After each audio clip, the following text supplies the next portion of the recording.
आज की वीडियो में हम लोग खगोलिकी स्टार्ट करेंगे और ये 2-3 वीडियो के अंदर 2 वीडियो में मैक्सिमम ये ख़त्म हो जाएगा। हम लोग फिजिक्स का सीरीज़ कर रहे हैं, लुसेंट साइंस का।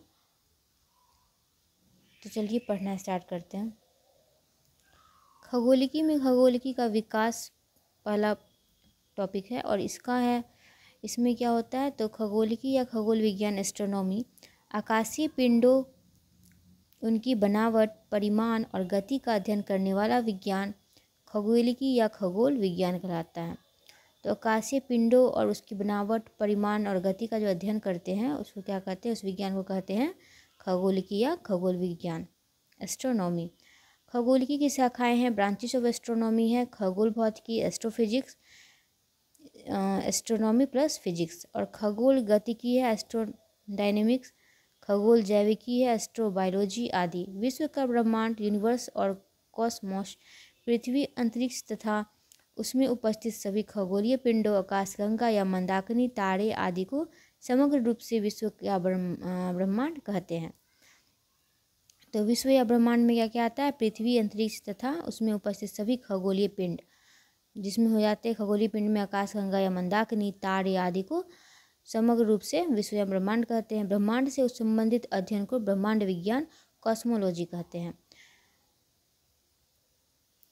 विश्व की रचना आकाशगंगाओं या मंदाकिनियों से हुई है। अनुमानतः विश्व में खरबों की संख्या में आकाशगंगाएं हैं तथा प्रत्येक आकाशगंगा में खरबों तारे हैं। बहुत से तारों का अपना अपना परिवार हो सकता है, जैसे सौर परिवार में पृथ्वी सहित 8 ग्रह हैं। ये खगोलिकी जो है फिजिक्स का टॉपिक, इसमें ये पढ़ने के बाद आपको ये जूलॉजी, वर्ल्ड जूलॉजी जो होता है ये उसमें भी कवर हो जाएगा। वर्ल्ड जूलॉजी में भी ये सब दिया गया है जो कि खगोलिकी में दिया गया है फिजिक्स के चैप्टर में, ठीक है। प्रसिद्ध खगोलवेत्ता और उनका योगदान, फेमस एस्ट्रोनॉमिस्ट एंड देयर कंट्रीब्यूशंस। खगोलिकी के विकास में जिन खगोलवेत्ताओं ने योगदान दिया है उनका संक्षिप्त विवरण इस प्रकार है कालक्रम के अनुसार, ठीक है। पहला है टॉलमी और टॉलमी का भूकेंद्री सिद्धांत। सर्वप्रथम वर्ष 140 ईस्वी में यूनानी खगोलविद टॉलमी, दूसरी सदी ईस्वी द्वारा विश्व का अध्ययन किया गया। टॉलमी ने भूकेंद्री सिद्धांत, जियोसेंट्रिक का प्रतिपादन किया। इस सिद्धांत के अनुसार पृथ्वी विश्व के केंद्र में स्थित है। इस सिद्धांत के अनुसार क्या होता है, पृथ्वी विश्व के केंद्र में स्थित है तथा सूर्य और अन्य ग्रह इसकी परिक्रमा करते हैं। ये बोले थे टॉलमी कि पृथ्वी विश्व के केंद्र में पृथ्वी है, ठीक, और इसके चारों ओर सूर्य और अन्य ग्रह परिक्रमा करते हैं। ये कौन कहा था, ये टॉलमी का भूकेंद्री सिद्धांत कहता है, टॉलमी इज जियोसेंट्रिक थ्योरी, ठीक है। अब है कोपरनिकस का सूर्य केंद्री सिद्धांत। वर्ष 1543 ईस्वी में पोलैंड के खगोलविद कोपरनिकस ने सूर्य केंद्री सिद्धांत का प्रतिपादन किया। इस सिद्धांत के अनुसार विश्व के केंद्र में सूर्य है, ये सूर्य को केंद्र में माने और न कि पृथ्वी, तथा पृथ्वी सहित सभी अन्य ग्रह सूर्य की परिक्रमा करते हैं। कोपरनिकस को आधुनिक खगोलविद का जनक कहा जाता है। आप लोग जानते हैं कि अभी जो हम लोग मानते हैं ये सूर्य को ही केंद्र में मानते हैं, तो इसीलिए अभी जो मॉडर्न आधुनिक काल में ये माना जाता है कि सूर्य बीच में है, केंद्र में है, इसीलिए the father of modern astronomy कहा गया है किनको, कोपरनिकस को। कोपरनिकस के सिद्धांत पे ही हम लोग उनके सिद्धांत को ही मानते हैं, इसीलिए the father of modern astronomy कौन हुए, कोपरनिकस हुए। अब है थर्ड, केपलर का ग्रहीय गति के नियम, Kepler's law of planetary motion. Johansson Kepler ने सर्वप्रथम स्पष्ट किया कि सूर्य के चारों ओर चक्कर लगाने वाले ग्रहों का पथ दीर्घवृत्ताकार या अंडाकार है। तो दीर्घवृत्ताकार पथ या अंडाकार पथ का पता कौन लगाया, तो केपलर लगाए। केपलर का ग्रहीय गति के नियम के अकॉर्डिंग ये बोला गया, ठीक है। अब है गैलीलियो, इतालवी खगोलविद्वेत्ता। गैलीलियो ने अपने समकालीन केपलर के विचारों का समर्थन किया। केपलर के विचार से सहमत थे गैलीलियो। वर्ष 1609 ईस्वी में गैलीलियो ने अपवर्तक दूरबीन रिफ्रैक्टर टेलीस्कोप का आविष्कार किया। तो टेलीस्कोप का आविष्कार पता ही गैलीलियो किए थे। गैलीलियो ने बृहस्पति ग्रह के 4 उपग्रहों तथा सूर्य कलंक या सूर्य धब्बे सन स्पॉट का पता लगाया। सन स्पॉट का पता कौन लगाए, गैलीलियो ही लगाए थे। गैलीलियो ने यही नहीं बताया कि सूर्य का निकटवर्ती तारा कौन है, प्रॉक्सिमा सेंचुरी है। तो ये प्रॉक्सिमा सेंचुरी है जो सूर्य के सबसे निकटवर्ती तारा है। ये क्वेश्चन बहुत बार पूछा गया एग्जाम में। ये इसका पता भी कौन लगाए थे, गैलीलियो ही लगाए थे। अब है न्यूटन पाँचवा, ये 5th नंबर के आपको ये हो गए खगोलवेत्ता। ब्रिटिश भौतिकीवेत्ता आइजक न्यूटन ने वर्ष 1668 ईस्वी में परावर्तक दूरबीन रिफ्रैक्टर टेलीस्कोप का आविष्कार किया। ये अपवर्तक दूरबीन का आविष्कार किए थे। रिफ्रैक्टर टेलीस्कोप का आविष्कार किए थे गैलीलियो, और रिफ्लेक्टर टेलीस्कोप का आविष्कार कौन किए थे, न्यूटन। हर्सेल है वर्ष 1805 में। ब्रिटेन के खगोलवेत्ता हर्सेल ने दूरबीनों की सहायता से अंतरिक्ष का अध्ययन किया तथा बताया कि विश्व केवल सौर मंडल तक सीमित नहीं है, बल्कि यह सौर मंडल स्वयं आकाशगंगा नामक तारा निकाय का अंश मात्र है। इस अध्ययन के पश्चात मानव ने ब्रह्मांड की असीमित व्यापकता को देखा। इनके अनुसार मतलब ब्रह्मांड असीमित व्यापक मतलब बहुत बड़ा है, ठीक है। और ये जो हम लोग हैं आकाशगंगा, ये सिर्फ एक तारा का अंश मात्र है, ठीक है ना। अब है हब्बल, 7 नंबर के खगोलवेत्ता कौन है, तो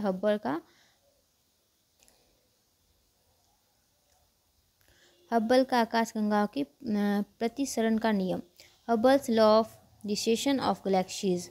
अमेरिका खगोलवेत्ता एडविन पी हब्बल ने वर्ष 1925 ईस्वी में बताया कि विश्व में हमारे आकाशगंगा दुग्ध मेघला मिल्की वे की तरह लाखों अन्य आकाशगंगाएं हैं। मतलब हम लोग का जो आकाशगंगा है, जो दूध जिसको मिल्की वे कहते हैं, इस तरह की आकाशगंगा बहुत सारी हैं, मतलब लाखों की संख्या में है, ठीक ना। इसके बाद वर्ष 1929 में हब्बल ने अपने प्रेक्षण के आधार पर यह साबित किया कि आकाशगंगाएं अंतरिक्ष में स्थिर नहीं हैं। ये स्थिर नहीं है अंतरिक्ष में, बल्कि ये एक दूसरे से दूर होती जा रही हैं। जैसे जैसे उनकी दूरी बढ़ती जाती है, उनके भागने की गति भी तीव्र होती जाती है। इसे आकाशगंगाओं के प्रतिसरण का नियम, the law of recession of galaxies कहते हैं। तो ये क्या हो गया, जैसे जैसे उनकी दूरी बढ़ेगी उनकी भागने की गति भी तीव्र होती जाती है। आकाशगंगाओं के प्रतिसरण का नियम कहते हैं। नोट में है, हब्बल के मत से खगोलवेत्ता आइजक एसिमोव सहमत नहीं है। उनका कहना है कि हब्बल के निरूपण के अनुसार यदि दूरी एक साथ प्रतिसरण की गति बढ़ती जाएगी तो 125 करोड़ प्रकाश वर्ष की दूरी पर आकाशगंगाएं इस तेजी से प्रतिसरण करेगी कि उन्हें देख पाना हमारे लिए संभव नहीं होगा। ये जो आइजक एसिमोव हैं, ये इनके विचार से सहमत नहीं थे, ठीक है। अब है डॉपलर विस्थापन। आकाशगंगाएं दूर भाग रही हैं और विश्व का लगातार विस्तार हो रहा है, यह डॉपलर प्रभाव द्वारा ज्ञात किया गया है। आकाशगंगाएं से आने वाली प्रकाश के स्पेक्ट्रम में रक्त विस्थापन, रेड शिफ्ट की घटना, अर्थात प्रकाश की तरंगदैर्घ्य लाल रंग के प्रकाश की ओर विस्थापित हो जाती है, प्रत्यक्ष देखी गई है। स्पेक्ट्रम में रक्त विस्थापन बतलाया है कि प्रेक्षित आकाशगंगा ऑब्जर्व गैलेक्सी पृथ्वी से दूर भाग रही है। यदि स्पेक्ट्रम में बैंगनी विस्थापन वायलेट शिफ्ट हो तो प्रेक्षित आकाशगंगा पृथ्वी के पास आ रही है। ये विस्थापन डॉपलर विस्थापन कहलाता है। 9 नंबर में है जॉर्ज लेमेत्रे का विश्व उत्पत्ति का महाविस्फोट सिद्धांत। George Lemaître big bang theory of origin of universe. तो 1927 ईस्वी में बेल्जियम के खगोलवेत्ता एबे जॉर्ज लेमेत्रे ने विश्व उत्पत्ति का महाविस्फोट सिद्धांत प्रतिपादित किया। इस सिद्धांत के अनुसार करोड़ों वर्ष पूर्व अंतरिक्ष में एक अत्यंत भयंकर विस्फोट हुआ, जिसमें से प्रारंभिक पदार्थ फोटोन तथा लेप्टो क्वार्क ग्लूऑन इधर उधर छिटक गया और उसी से आकाशगंगाएं बनी, जो अभी तक इधर उधर छिटक गया, मतलब अभी तक इधर उधर भाग रही है। विश्व की उत्पत्ति का यह सिद्धांत सबसे अधिक मान्य है। ये सिद्धांत जो दिए जॉर्ज लेमेत्रे, ये बहुत अधिक मान्य है इस टाइम में, ठीक है। कि विश्व की उत्पत्ति कैसे हुई, तो बिग बैंग थ्योरी के से हम लोग जान सकते हैं कि एक अत्यंत विस्फोट हुआ था, जिसमें जो फोटोन और लेप्टो क्वार्क ग्लूऑन इधर उधर छिटक गया था, जैसे आकाशगंगा बनी और फिर हम विश्व का उत्पत्ति इस तरह से हुआ, ठीक है। अब है एलन संडेज का स्पंदमान या दोलनायमान विश्व सिद्धांत। पल्सेटिंग और ऑक्सीलेटिंग यूनिवर्स थ्योरी, विश्व के विकास का यह नवीनतम सिद्धांत है, सबसे नवीनतम सिद्धांत है ये। इस सिद्धांत के अनुसार यह विश्व करोड़ों वर्षों के अंतराल में क्रमशः फैलता और सिकुड़ता रहा है। डॉक्टर एलन संडेस का कथन है कि आज से लगभग 120 करोड़ वर्ष पूर्व एक भयंकर विस्फोट हुआ था और तब से विश्व विस्तृत होता जा रहा है। यह प्रसार 290 करोड़ वर्ष तक चलता रहेगा, जिसके बाद गुरुत्वाकर्षण इनके अधिक विस्तार पर रोक लगा देगी। इसके पश्चात इसका सिकुड़न प्रारंभ हो जाएगा, अर्थात यह अपने अंदर ही सिमट जाएगी। इस प्रक्रिया को अंतःविस्फोट इम्प्लोशन कहते हैं। यह प्रक्रिया करीब 410 करोड़ वर्ष तक चलती रहेगी। जब यह अत्यधिक संपीड़ित या घनीभूत हो जाएगा तब एक बार फिर विस्फोट होगा। ठीक है, अब दूसरा पॉइंट है खगोलीय या आकाशीय पिंड। आकाश में दिखाई देने वाले पिंडों जैसे आकाशगंगा, तारा, ग्रह, उपग्रह, धूमकेतु आदि को खगोलीय पिंड कहते हैं। आकाशगंगा या मंदाकिनी क्या होता है? तो आकाशगंगा या मंदाकिनी तारों के ऐसे विशाल समूह हैं जो गुरुत्वाकर्षण के कारण एक दूसरे से बंधे हुए हैं। इनकी विशालता के कारण इन्हें प्रायद्वीपीय ब्रह्मांड कहा जाता है। आकाशगंगा असंख्य तारों का विशाल पुंज है, जिनमें अधिकांश तारे आंखों द्वारा दिखाई नहीं पड़ते हैं। रात्रि को स्वच्छ आकाश में एक चमकदार मेहराब के रूप में दिखाई पड़ती है। प्रत्येक आकाशगंगा में तारों के अतिरिक्त गैसें तथा धूल भी होती है। तो आकाशगंगा में सिर्फ तारा नहीं है, तारा के साथ क्या क्या है? गैस और धूल भी है। आकाशगंगा का 98% भाग तारा है, 2% भाग गैस और धूल से बना है। संरचना के आधार पर आकाशगंगा 3 प्रकार के होते हैं: सर्पिल, दीर्घवृत्तीय और अनियमित, स्पाइरल, एलिप्टिकल और इरेगुलर। अब तक की ज्ञात आकाशगंगाओं में 80% सर्पिल है, 17% दीर्घवृत्तीय है और 3% अनियमित संरचना वाले हैं आकाशगंगाएं। ठीक है, और ये हमारी आकाशगंगा दूध मेघला मिल्की वे जो है एक सर्पिल संरचना आकाशगंगा है। ठीक, ये सर्पिल संरचना वाली है, स्पाइरल वाली। एंड्रोमेडा भी एक सर्पिल संरचना वाली आकाशगंगा है। हमारी आकाशगंगा दूध मेघला के बाद सबसे निकटतम आकाशगंगा एंड्रोमेडा ही है। ध्यान में रखिएगा, हमारे आकाशगंगा दूध मेघला मिल्की वे क्या है? तो हमारा सौर मंडल जिस आकाशगंगा का सदस्य है उसका नाम दूध मेघला मिल्की वे है। यह दूध मेघला 24 आकाशगंगाओं के एक समूह का सदस्य है। इसमें हमारे मिल्की वे में कितना 24 आकाशगंगा का समूह है। ठीक है, ये स्थानीय समूह लोकल ग्रुप कहलाते हैं। इस आकाशगंगा की विशेषता यह है कि इससे होकर एक संपूर्ण वृत्त में प्रकाश की धारा प्रवहमान दिखाई देती है। पृथ्वी से देखने पर यह धारा आकाश में बहती प्रकाश की एक नदी की तरह दिखाई देती है, परंतु ऐसा नहीं है। यह करोड़ों टिमटिमाते तारों से मिलकर बनी है। हमारी आकाशगंगा दूध मेघला एक सर्पिल संरचना वाली आकाशगंगा है, जो हम लोग आप पीछे भी पढ़ें। तारामंडल, आकाश में वैसे तो अनेक धुंधले तारे दिखाई देते हैं, परंतु उनमें कुछ चमकीले तारों के समूह भी होते हैं जिनकी कुछ विशेष आकृतियाँ होती है।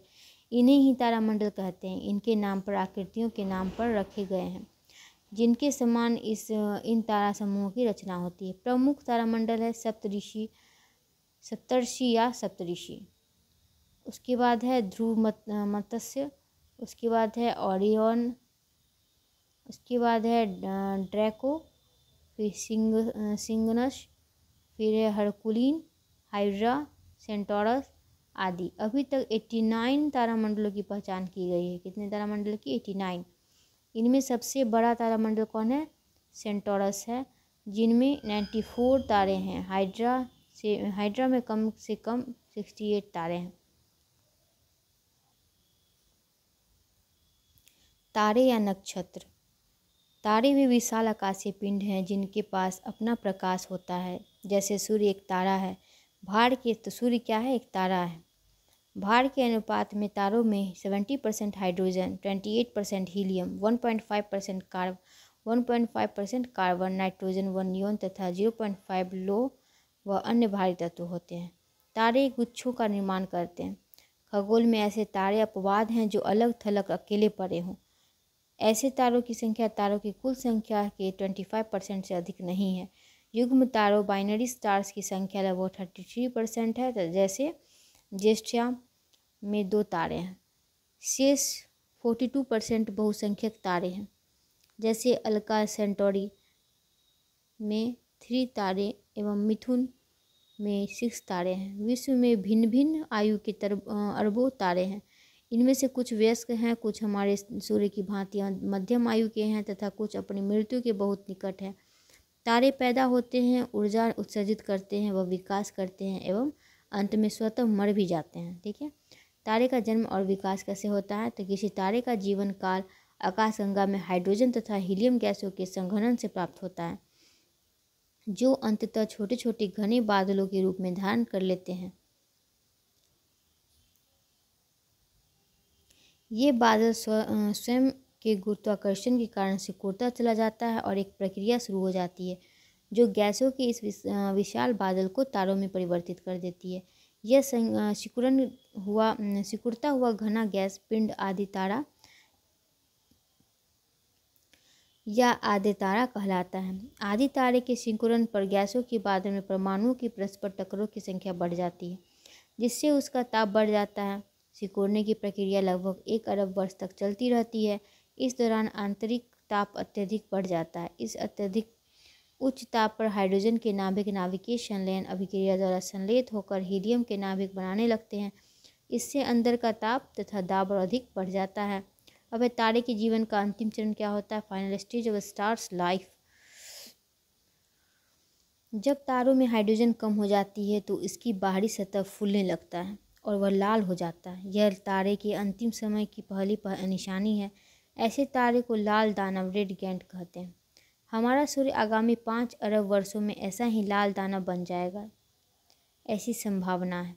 लाल दानव चरण के बाद तारों में 2 स्थितियां में से कोई एक स्थिति आती है, या तो वह श्वेत वामन तारे वाइट ड्वार्फ स्टार्स में बदलता है या फिर न्यूट्रॉन तारे में। यदि तारे का प्रारंभिक द्रव्यमान सूर्य के द्रव्यमान के बराबर हो तो वह सदैव वामन तारा बनता है, तथा यदि तारे का प्रारंभिक द्रव्यमान सूर्य के द्रव्यमान से बहुत अधिक हो तो उसका अंत अत्यंत विस्फोटक होता है, वह न्यूट्रॉन तारा बनता है। स्पष्ट है कि लाल दानव तारा का भविष्य उसके द्रव्यमान पर निर्भर करता है। ठीक है, जब तारे का द्रव्यमान सूर्य के द्रव्यमान के बराबर हो, तब क्या होगा? तो इस स्थिति में तारे का बाह्य कवच सेल प्रसारित होकर अंततः लुप्त हो जाता है और केवल तारे का कोर, तारे का केंद्रीय भाग बचा रहता है, जो निरंतर सिकुड़ता चला जाता है। सिकुड़न के कारण तारे का आंतरिक ताप बढ़ जाता है, जिसके फलस्वरूप हीलियम के नाभिक संलयित होने लगते हैं। हीलियम में संलयन के परिणाम स्वरूप विमोचित ऊर्जा के कारण यह क्रोड किसी श्वेत वामन तारे के समान चमकने लगता है। यह तब तक चमकता रहता है जब तक कि इसके समस्त हीलियम का उपयोग न हो जाए।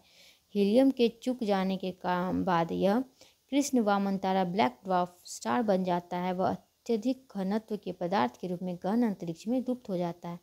लगभग 90% तारा का अंत इसी तरह से होता है। आप लोगों को बता दें कि लुसेंट साइंस का फिजिक्स का बहुत सारा चैप्टर ख़त्म हो चुका है। 24 टॉपिक्स ऑलमोस्ट कंप्लीट हो चुका है और नेक्स्ट 2 वीडियो में ही 2 दिन और लगेगा और ये फिजिक्स पूरा कंप्लीट हो जाएगा। इतनी जल्दी फिजिक्स का सीरीज़ कंप्लीट हो गया, पता भी नहीं चला। तो आप लोग अगर नहीं देखें जाके देख लीजिएगा, प्लेलिस्ट बना हुआ है। बाकी आगे हम लोग जीव विज्ञान स्टार्ट करेंगे फिजिक्स के बाद। पहले तो फिजिक्स का ऑब्जेक्टिव कंप्लीट करेंगे, ऑब्जेक्टिव बनाने के बाद हम लोग जीव विज्ञान स्टार्ट करेंगे। चैनल पर नए हैं तो सब्सक्राइब जरूर कर लीजिएगा। अब है जब तारे का द्रव्यमान सूर्य के द्रव्यमान से बहुत अधिक हो। इस स्थिति में तारे का बाह्य कवच सिकुड़ने के दौरान विमोचित ऊर्जा के कारण विस्फोट के साथ ध्वंस हो जाता है। इसके कारण आकाश बहुत दिनों तक जगमगा उठता है। ऐसे विस्फोटक तारे को नवतारा या अधिनव तारा कहते हैं, सुपरनोवा या नोवा कहते हैं। ठीक है, अधिनव तारा मतलब सुपरनोवा तारा विस्फोट में गैसों के बादल अंतरिक्ष में विमोचित हो जाते हैं। ये गैसें नए तारों के निर्माण हेतु कच्चे पदार्थ प्रदान करते हैं। अधिनव तारा मतलब सुपरनोवा विस्फोट के पश्चात केवल कोर, तारे का केंद्रीय भाग बचा रहता है, जो निरंतर सिकुड़ता चला जाता है। विशाल गुरुत्वाकर्षण बल क्रोड को संपीड़ित कर इसके उसके पदार्थ का घनत्व असीमित मात्रा में बढ़ा देता है। अत्यधिक संघनित पदार्थ का यह पिंड न्यूट्रॉन तारा कहलाता है, क्योंकि ये न्यूट्रॉनों से बने होते हैं। न्यूट्रॉन तारे का भविष्य भी उसके द्रव्यमान पर निर्भर करता है। भारी न्यूट्रॉन तारे में अत्यधिक मात्रा में द्रव्यमान अंततः एक ही बिंदु पर संकुचित हो जाता है। ऐसे अत्यधिक घनत्व के पदार्थ युक्त पिंड को कृष्ण छिद्र ब्लैक होल कहते हैं। तो ब्लैक होल किसे कहते हैं पता चल गया। तो ब्लैक होल न्यूट्रॉन तारों से ही बनता है, ठीक है। उसके बाद है कृष्ण छिद्र के एक चम्मच पदार्थ का भार कई टनों के बराबर होता है। कृष्ण छिद्र का गुरुत्वाकर्षण क्षेत्र इतना प्रबल होता है कि इससे किसी भी पदार्थ का यहाँ तक कि प्रकाश का भी पलायन नहीं हो सकता, इसीलिए कृष्ण छिद्र दिखलाई नहीं देता है। यह अंतरिक्ष में गहरी अनंत खाई के समान है। कृष्ण छिद्र न तो कोई विकिरण उत्सर्जित करता है, न ही किसी विकिरण को परावर्तित करता है, बल्कि यह सभी विकिरणों को अवशोषित कर लेता है। अतः उसको पहचानना या संसूचित करना डिटेक्शन बहुत कठिन है। अब है तारों का वर्गीकरण। क्लासिफिकेशन ऑफ स्टार्स है। तारों का वर्गीकरण उनके भौतिक लक्षणों के आधार पर किया जाता है, जैसे उनकी चमक, वर्णक्रम, ताप तथा आकार। चमक के आधार पर देखें तो इस आधार पर तारों को 3 मुख्य वर्गों में बांटा गया है। तीव्र चमकीले तारे, मध्य चमकीले तारे और मध्यम हो गए, और फिर कम चमकीले तारे। ये जो सूर्य है हम लोग का तारा, सूर्य एक तारा है, ठीक है, और ये मध्यम चमकीले तारों के कैटेगरी में आता है, ठीक है। तारों का जीवन काल उनके द्रव्यमान तथा चमक पर निर्भर करता है। जो तारा जितना अधिक चमकीला होता है उसका जीवन काल उतना ही कम होता है। वर्णक्रम के आधार पर तारों को 7 वर्गों में विभाजित किया गया है। O, B, A, F, G, K तथा M। ये घटते हुए तापमान के क्रम में होते हैं। मतलब सबसे ज़्यादा तापमान ये इस O का होगा, फिर B का, फिर A का, फिर F का, G का, फिर K का, लास्ट में सबसे कम तापमान M का। सूर्य एक G प्रकार का तारा है, जिसके तीव्रतम प्रकाश की तरंगदैर्घ्य 550 नैनोमीटर है। कुछ प्रसिद्ध तारे हैं, सम फेमस स्टार्स, ध्रुव तारा, पोल स्टार, बर्नार्ड तारा आदि। ध्रुव तारा, पोल स्टार, जो तारा हमेशा उत्तर दिशा में चमकता रहता है तथा उत्तरी ध्रुव के ठीक ऊपर स्थित होने के कारण एक ही दिशा में हमेशा दिखलाई पड़ता है, उसे ध्रुव तारा कहते हैं। यह ध्रुव मत्स्य तारा समूह का एक सदस्य है। Little beer. पृथ्वी से निकटतम तारों की दूरियां देख लेते हैं। तारा है और यहाँ पृथ्वी से दूरी है। सूर्य सबसे निकटतम तारा हो गया पृथ्वी से, और 1 प्रकाश वर्ष से बहुत कम इसका दूरी है। प्रोक्सिमा सेंचुरी हो गया 4.22 प्रकाश वर्ष हो गया इसका दूरी। सूर्य के बाद सबसे निकटतम तारा कौन है? प्रोक्सिमा सेंचुरी है। फिर है अल्फा सेंचुरी 4.33 प्रकाश वर्ष इसका है दूरी। और फिर है साइरस, जो सबसे चमकीला तारा है, जिसका 8.60 प्रकाश वर्ष दूरी है। तारों की दूरियां प्रकाश वर्ष में मापी जाती है। ये भी कितना बार एग्जाम में पूछा गया है। 1 light year equal to 9.46 into 10⁻15 metre. ये ध्यान में रखिएगा, ठीक है। 1 लाइट ईयर 1 प्रकाश वर्ष इक्वल टू 9.46 इंटू 10⁻15 मीटर। सौर मंडल पढ़ लेते हैं अब। Solar system. सूर्य के चारों ओर चक्कर लगाने वाले विभिन्न ग्रहों, क्षुद्र ग्रहों, धूमकेतुओं, उल्काओं तथा अन्य आकाशीय पिंडों के समूह या परिवार को क्या कहते हैं? सौरमंडल कहते हैं। सूर्य सौरमंडल का एक मुखिया है। सूर्य क्या सौरमंडल का मुखिया है? सौरमंडल के मंडल में सूर्य का द्रव्यमान 99.97% है। शेष 0.03% में शेष सभी आकाशीय पिंड हैं, और इनमें भी बृहस्पति और शनि का द्रव्यमान मिलकर 92% है। ग्रहों के पास अपना प्रकाश नहीं होता है। ये सूर्य के किरणों को परावर्तित कर प्रकाशित होते हैं। प्रकाश का परावर्तन इन पिंडों के वातावरण की मात्रा व प्रकृति पर निर्भर करता है। जिन पिंडों के पास अपना वातावरण नहीं होता है, उनसे प्रकाश का परावर्तन कम होता है और वे कम चमकते हैं। सभी ग्रह सूर्य के चारों ओर दीर्घवृत्तीय पथ पर परिक्रमण करते हैं। सूर्य व अरुण दक्षिणार्थ दिशा में क्लॉकवाइज क्या बोलते हैं परिक्रमण करता है, और फिर अर्थात पूर्व से पश्चिम दिशा में परिक्रमण करता है। जबकि अन्य सभी ग्रह वामावर्त मतलब एंटी क्लॉकवाइज दिशा में अर्थात पश्चिम से पूर्व दिशा में परिक्रमण करते हैं।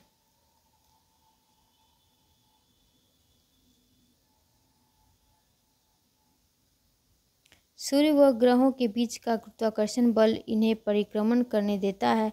यदि सूर्य न रहे तो ये सभी ग्रह अपने अक्ष ऑर्बिट के स्पर्श रेखाएं टैंजेंशियल दिशा में गुरुत्वाकर्षण बल के अभाव में तेजी से गायब हो जाएंगे। पृथ्वी का ध्रुवीय ध्रुव उत्तरी ध्रुव नॉर्थ पोल पूरे सौरमंडल के उत्तर दिशा को निर्धारित करता है। प्रायः सभी ग्रह अपने अक्ष एक्सिस से थोड़ा झुककर घूमते हुए सूर्य की परिक्रमा करते हैं।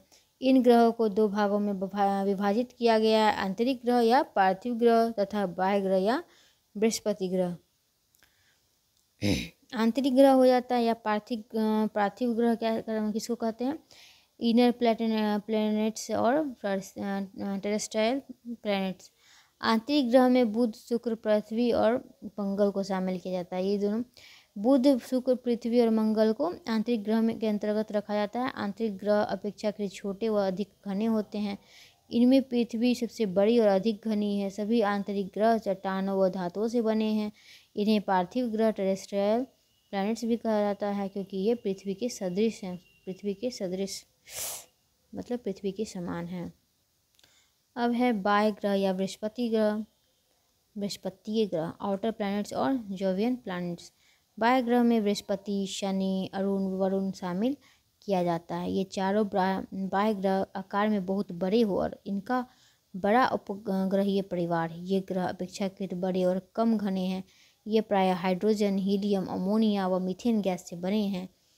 ये ध्यान में रखिएगा, मोस्ट इम्पोर्टेंट है, hydrogen, helium, ammonia, methane gas से। बृहस्पति, शनि, अरुण, वरुण।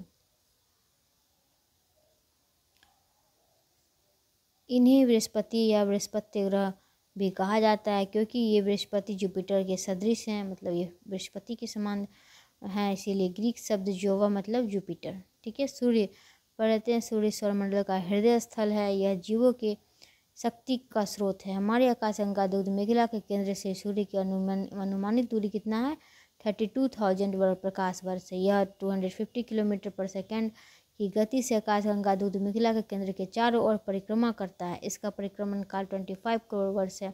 इस अवधि को ब्रह्मांड वर्ष कॉस्मोस ईयर कहते हैं। तो दूध मेघला का जो परिक्रमा सूर्य करता है तो वो 25 करोड़ वर्ष का टाइम लेता है और इस अवधि को ही कॉस्मोस ईयर कहते हैं। वस्तुतः सूर्य एक गैसीय पिंड है। ठोस नहीं होने के कारण इसमें विभिन्न भागों में असमान गति पाई जाती है। इसका मध्य भाग 25 दिनों में व ध्रुवीय भाग 35 दिनों में एक घूर्णन करता है। यहाँ सूर्य देख रहे हैं या धब्बे, सूर्य कलंक या धब्बे, क्रोर है ये, संवाहक घेरा है ये, प्रकाश मंडल है ये, वर्णमंडल है ये, और किरीट या कोरोना है, इसको कहते हैं। ठीक है। बाहर का जो स्ट्रक्चर हो गया ये किरीट या कोरोना हो गया। इसका टेम्परेचर 27 लाख डिग्री सेल्सियस होता है।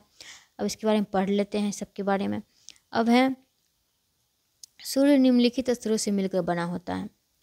क्रोर, सूर्य का सबसे आंतरिक स्तर क्या होता है, क्रोर कहलाता है। सबसे आंतरिक ये हो गया क्रोर। ठीक है।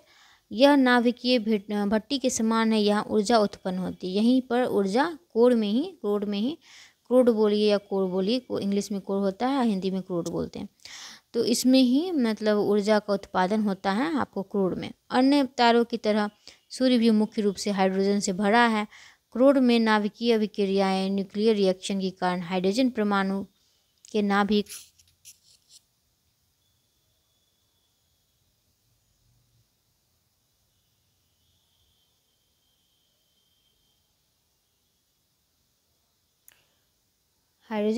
के नाभिक मिलकर हीलियम परमाणु के नाभिक का निर्माण करते हैं, जिससे बड़ी मात्रा में ऊर्जा मुक्त होती है। सूर्य प्रति सेकंड हाइड्रोजन का लगभग 10 अरब पाउंड उपयोग करता है। उत्पन्न ऊर्जा केंद्रीय भाग से विकिरण क्षेत्र रेडिएशन जोन से होता हुआ संवाहक घेरे व वहाँ से प्रकाश मंडल होता हुआ बाह्य अंतरिक्ष में पहुँच जाता है। जैसे फिगर में दिखाया गया है वैसे ही।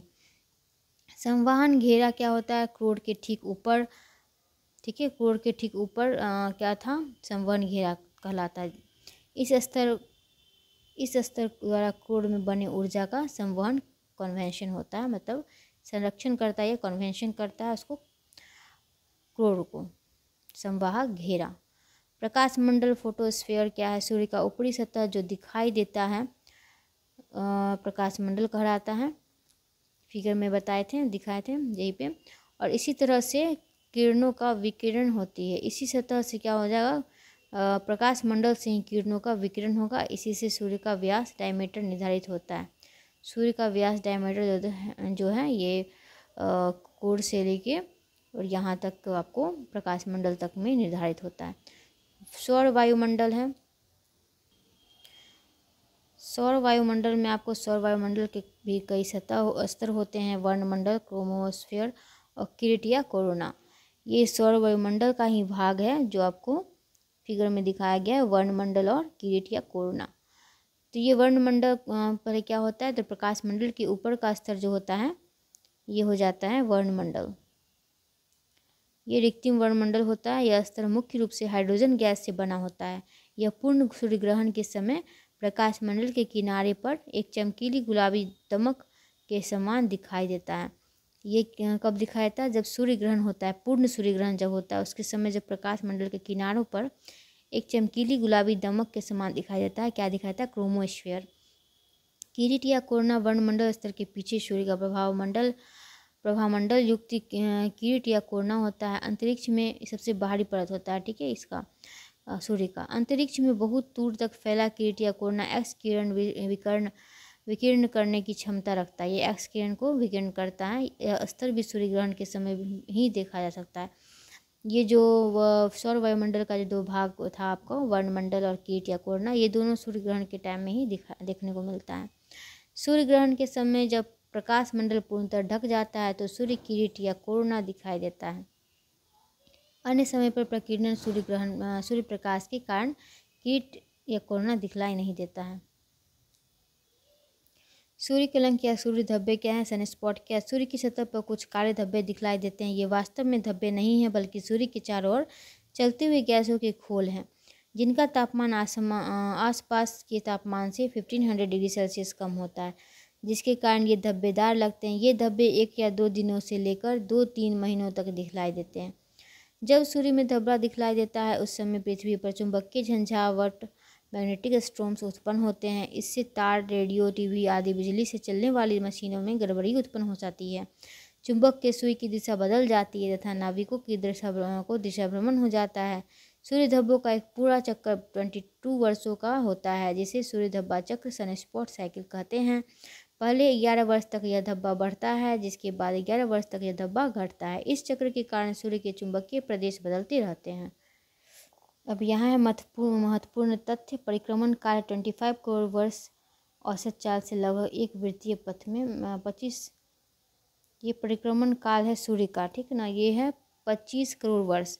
घूर्णन काल है 25 दिन। सूर्य का मध्य भाग 35 दिन लगता है, 25 दिन सूर्य का ध्रुवीय भाग को। व्यास हो जाता है 13,92,000 किलोमीटर। अपेक्षाकृत द्रव्यमान हो जाता है 1 10 100,000 10,000 लाख 3,32,776। उसके बाद है घनत्व 1.41 ग्राम पर सेंटीमीटर क्यूब। क्रोड तापमान हो जाता है 1,50,00,000 डिग्री सेल्सियस। रासायनिक बनावट हाइड्रोजन 71%, हीलियम में 26.5% और अन्य तत्व है 2.5%। जीवन काल हो जाता है लगभग 10 अरब वर्ष, 10⁻10 वर्ष सूर्य का, ठीक है। सौर मंडलीय पिंडों की 3 श्रेणियां। अंतरिक्ष संबंधित नामकरण के लिए एकमात्र अधिकृत संस्था अंतर्राष्ट्रीय खगोल शास्त्रीय संघ के प्राग सम्मेलन 2006 ईस्वी में सौरमंडल में मौजूद पिंडों को 3 श्रेणियों में विभाजित किया गया। ये है परंपरागत ग्रह और बौने ग्रह या प्लूटो, और है लघु सौर मंडल पिंड। तो परंपरागत ग्रह में आता है बुध, शुक्र, पृथ्वी, मंगल, बृहस्पति, शनि, अरुण व वरुण।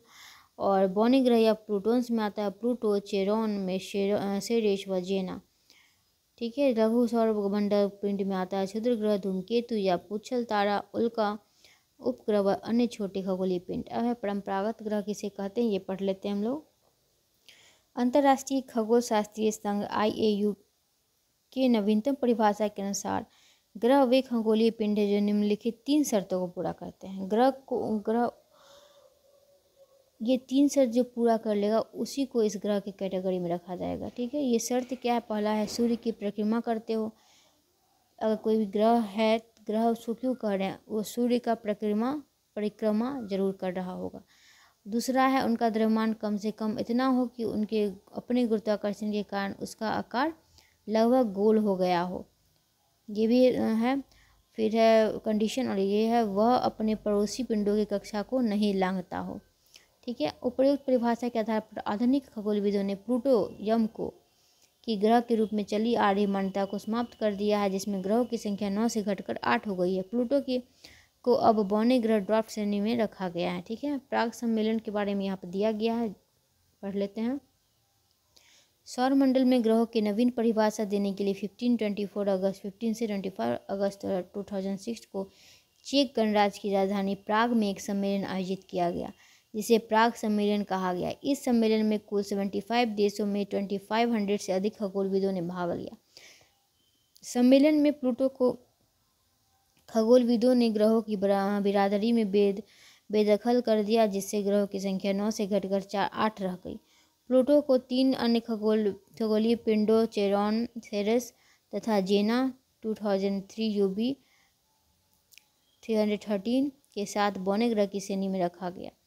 यह सम्मेलन 10 दिन तक चला। अमेरिका अंतरिक्ष शोध एजेंसी नासा ने प्राग सम्मेलन की घोषणा को अपमानजनक बताते हुए इसका विरोध किया है।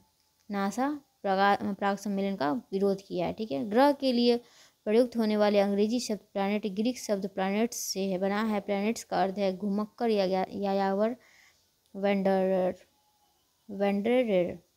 अतः प्लैनेट शब्द मुख्यतः ग्रहों की सतत गतिशीलता को परिचालित।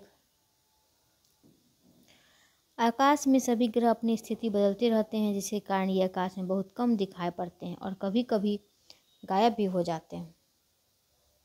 इसीलिए इनको प्लैनेट कहा जाता है। अब तक ज्ञात ग्रहों का नामकरण रोम के देवताओं के नाम के आधार पर किया गया है, जैसे mercury, Venus, Mars, Jupiter, Saturn, Uranus एवं नेपच्यून। ग्रहों का अपना प्रकाश नहीं होता है तथा ये सूर्य के प्रकाश से प्रकाशित होते हैं। तो ये जो ग्रहों का नाम पड़ा है, ये रोम के देवता के नाम के आधार पर पड़ा है। ठीक है, ये नया चीज़ है, इसको याद रखिएगा। ये कहीं आप लोग पढ़े नहीं होंगे आज तक, और पढ़े हैं तो अच्छी बात है, लेकिन आप लोगों को मालूम हो तो। लेकिन ये नया चीज़ देखने को मिल रहा है कि रोम के देवता के नाम के आधार पर ही Mercury, Venus, Mars, Jupiter, Saturn और यूरेनस नाम एवं नेपच्यून ग्रहों का नाम पड़ा। ठीक, परंपरागत ग्रहों में 6 ग्रह बुध, शुक्र, पृथ्वी, मंगल, बृहस्पति, शनि के बारे में जानकारी प्राचीन काल में ही थी। दो अन्य ग्रह अरुण और वरुण की खोज दूरबीन के आविष्कार के पश्चात हुई। अरुण की खोज 1781 में विलियम हर्शेल ने की तथा वरुण की खोज 1846 में जॉन गैले ने की थी। ठीक है, ग्रहों का क्रम क्या है? सूर्य से दूरी के अनुसार में ग्रह का क्रम देखें तो बुध सबसे नज़दीक हुआ सूर्य से, फिर है शुक्र, फिर पृथ्वी, मंगल, बृहस्पति, शनि, अरुण और सबसे दूर है सूर्य से वरुण। पृथ्वी से दूरी के अनुसार तो पृथ्वी से सबसे नज़दीक में ग्रह कौन है? शुक्र है, जिसे पृथ्वी की बहन भी कहते हैं। मंगल है, फिर बुध है, बृहस्पति, शनि, अरुण व वरुण। पृथ्वी से भी सबसे दूर वरुण है। ठीक है, आकार के अनुसार देखें तो बृहस्पति सबसे बड़ा है, शनि उससे छोटा है, अरुण उससे छोटा है, शनि से छोटा है, वरुण अरुण से छोटा है, पृथ्वी वरुण से छोटा है, और पृथ्वी से छोटा है शुक्र, और शुक्र से छोटा है मंगल, मंगल से छोटा है बुध। परंपरागत ग्रहों का परिचय। बुध के बारे में पढ़ते हैं। यह सूर्य का निकटतम ग्रह है। ठीक है, बुध है मरकरी, यह सूर्य का निकटतम ग्रह है। इसकी सूर्य से औसत दूरी 5,80,00,000 किलोमीटर है। यह सौर मंडल का सबसे छोटा ग्रह भी है। सबसे नज़दीक सूर्य से और सबसे छोटा ग्रह कौन हो जाएगा? बुध हो जाएगा। प्लूटो की ग्रह के रूप में मान्यता समाप्त होने के बाद, पहले तो प्लूटो सबसे छोटा ग्रह था, लेकिन प्लूटो को जब से बौना ग्रह की श्रेणी में रख दिया गया है, तो उसके बाद से बुध सबसे छोटा ग्रह के रूप में उभरा है। ठीक है, यह आकार में पृथ्वी के उपग्रह चंद्रमा से थोड़ा बड़ा है। तो हम लोग का पृथ्वी का उपग्रह कौन है? चंद्रमा है। चंद्रमा का आकार जितना है उससे थोड़ा ही बड़ा है बुध। इसका व्यास लगभग 4900 किलोमीटर है। यह 88 दिन में सूर्य की एक परिक्रमा कर लेता है। यह अपने दीर्घवृत्तीय कक्ष में 1,76,000 किलोमीटर प्रति घंटे की गति से घूमता है। यह गति इसे सूर्य की गुरुत्वाकर्षण शक्ति की परख से सुरक्षित रखती है। इसे अपनी धुरी पर एक चक्कर लगाने में 59 दिन लगता है। इसका द्रव्यमान पृथ्वी के द्रव्यमान का 0.056 गुना है। इसका घनत्व 5.6 ग्राम प्रति घन सेंटीमीटर है। बुध का अधिक घनत्व यह सिद्ध करता है कि इसकी सतह भारी तत्वों से बनी है। इसका कोर लोहे से बना हुआ है। इसका गुरुत्वाकर्षण पृथ्वी का 3/8वां भाग है। बुध ग्रह पर वायुमंडल नहीं है। बुध ग्रह पर वायुमंडल नहीं है। यहाँ दिन अतिशय गर्म और रातें बर्फीली होती है। बुध का एक पूरा दिन पृथ्वी के 176 दिनों के बराबर अवधि का होता है। बुध का सिर्फ दिन पृथ्वी के 90 दिनों के बराबर होता है तथा इतने ही अवधि का सिर्फ रात होता है। बुध चंद्रमा के सदृश दिखाई देती है तथा यहाँ पर भी चंद्रमा की तरह बड़े बड़े पहाड़ व ज्वालामुखी के मुंह हैं। यहाँ पर एक कैलोरीस बेसिन है। इस बेसिन का व्यास 1300 किलोमीटर है तथा यह सतह से 2000 मीटर ऊंचे पर्वतों से चारों ओर से घिरी हुई है। तो कैलोरीस बेसिन कहाँ है? तो बुध ग्रह पे ही है। ठीक है,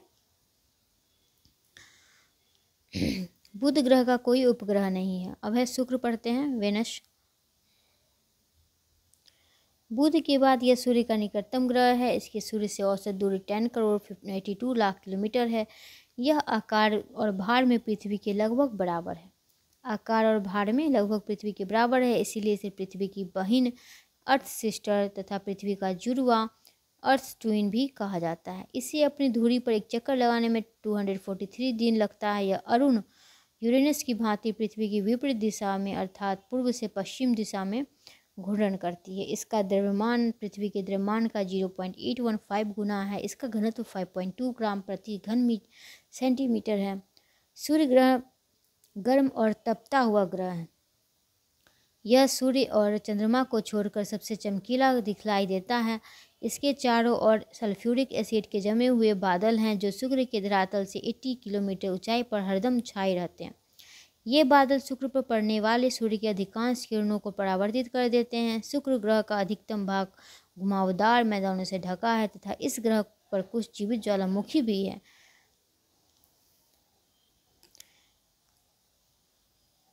शुक्र ग्रह का वायुमंडल लगभग 97% कार्बन डाइऑक्साइड से भरा हुआ है तथा शेष नाइट्रोजन, जलवाष्प तथा अन्य तत्वों से। शुक्र का वायुमंडल दाब पृथ्वी के वायुमंडलीय दाब से 90 गुना ज़्यादा है।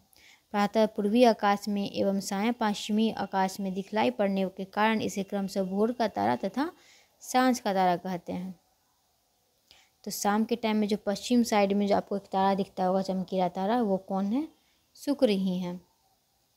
इसको इवनिंग स्टार कहते हैं और भोर का तारा मॉर्निंग स्टार भी कहते हैं। सवेरे सबसे पहले वो तारा दिखाई देगा। बुध ग्रह की भांति शुक्र ग्रह का भी कोई उपग्रह नहीं है। अब पृथ्वी के बारे में पढ़ेंगे हम लोग, जो कि मोस्ट इंपॉर्टेंट है हम लोग, क्योंकि हम लोग पृथ्वी के वासी हैं। अर्थ अवस्थिति, पोजीशन। पृथ्वी शुक्र और मंगल के मध्य स्थित ग्रह है। ये पृथ्वी शुक्र और मंगल के बीच स्थित है। यह सूर्य से दूरी के अनुसार तीसरा ग्रह है। पृथ्वी की सूर्य से औसत दूरी 14 करोड़ 95,98,500 किलोमीटर, मतलब एक खगोलीय इकाई 1 एस्ट्रोनॉमिकल यूनिट है। सूर्य से इसकी निकटतम दूरी 14.73 करोड़ किलोमीटर तथा अधिकतम दूरी 15.2 करोड़ किलोमीटर है। सूर्य से पृथ्वी तक प्रकाश पहुंचने में 8 मिनट 19 सेकेंड लगता है। सूर्य से पृथ्वी पर प्रकाश पहुंचने में कितना टाइम लगता है? 8 मिनट 19 सेकेंड, मतलब 499 सेकेंड लगता है।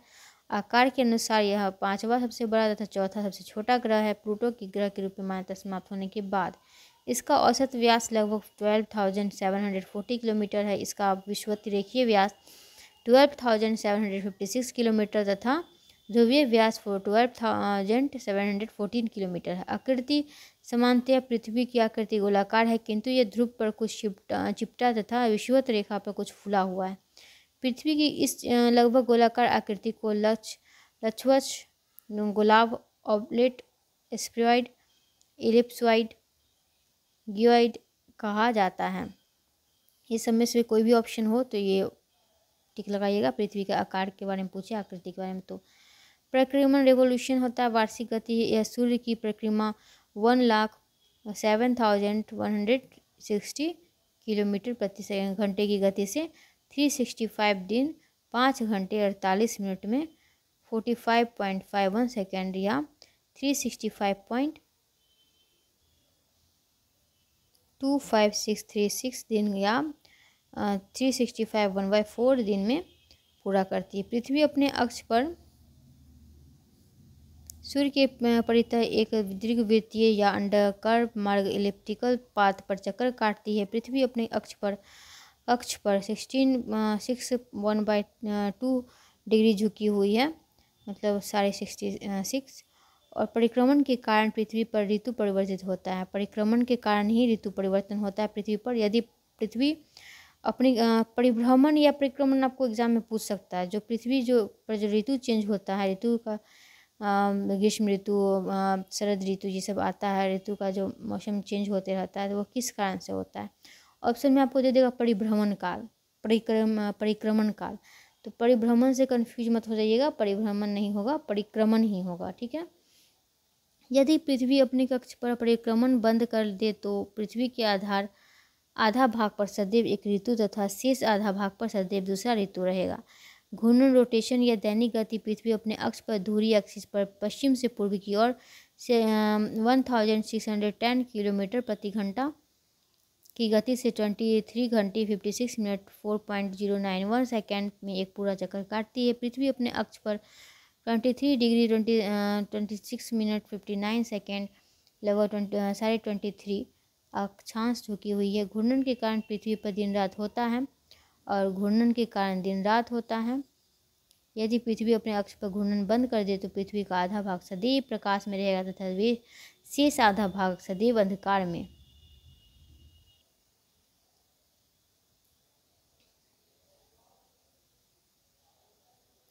द्रव्यमान मास या घनत्व डेंसिटी पृथ्वी का द्रव्यमान 5.976 इंटू 10⁻24 किलोग्राम है। पृथ्वी का घनत्व 5.52 ग्राम प्रति घन सेमी है। संरचना पृथ्वी की आंतरिक संरचना सियाल, सीमा और निफे से हुई है। मध्य तापमान, ऑक्सीजन और प्रचुर मात्रा में जल की उपस्थिति 71% क्षेत्र पर जल का विस्तार है पृथ्वी के।